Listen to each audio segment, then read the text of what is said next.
Hello, my name is Mike Fries, and this presentation is over Chile's culture. So the organic societies and indigenous groups, the Mapuche tribe were the first people to explore Chile. They first got there in 200 AD. The Incas stopped their expansion because they invaded the Mapuche tribe, but this happened briefly, but the Mapuche tribe kept on expanding south after the invasions. In 1540, Spain overthrows Chile, and it becomes a Spanish territory. And this happened for a while. And then 1807, the French take over Spain, and it becomes a French territory at that point. And then only 7 years after that, Spain attacks Chile, and it once again becomes a Spanish territory. And then only 3 years after that, Chile declares its independence from Spain. And then not many big events have happened after this. Regional and racial divides, basically it's the same culture throughout. This is because the Mapuche tribe expanded from the north to the south, whereas the Spanish, which is the main culture of Chile, spread from the center outwards. And you get a very evenly mixed culture with this, which is mostly Spanish, but some Mapuche tribe. And evenly mixed races throughout, evenly mixed culture throughout, and it also creates a stable culture as a result. Religion. The country is 73% Catholic, and this comes from the Spanish, bringing over Catholicism. Small percent of Protestant and evangelistic people. It shows a even culture because 3/4 of the country is Catholic, and as a result, there's a slow change in culture there because most people agree on Catholicism, and religion doesn't really change their viewpoints that often. So the political structure and impact on firms. The structure is very similar to the United States. There's 15 regions, which are basically like the states, and the 40 sections, which are like the counties. And you see on the left, there's all the 15 regions of Chile. There are 3 branches of government, which is pretty much the same as the United States. There's executive, legislative, and judicial. There are 2 main groups. You have the left and the right, pretty much the liberals and conservatives.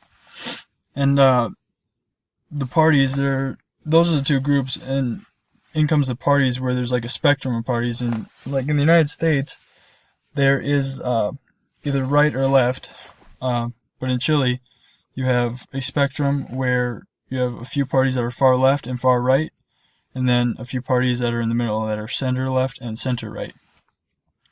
They have a capitalistic economy, and there's not much restriction. There are rules and regulations, of course, but it is pretty easy to get a business going there, and there's not much restriction. The everyday life is not constricting.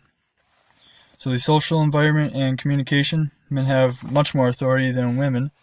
Men are in charge of the household, men get jobs, and women stay home, cook, and clean and take care of the kids.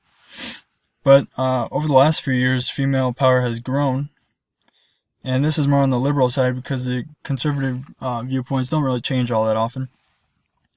They're very passionate about their country. You can always see a Chilean flag wherever you go in Chile. The men shake hands, and women pat the other people on the right arm or on the shoulder. But with family and friends, men pat each other on the back, and women kiss on the right cheek. They find it rude if you talk far away from each other, so that's why they stand close together when they talk to each other. The decision-making and motivations. Men are leaders of the household. I think this comes from Catholic church ties because in the Bible, men are supposed to rule over the families in a good way, right? Times are changing. Women want more authority. This is also more on the liberal side because conservatives don't change their views much.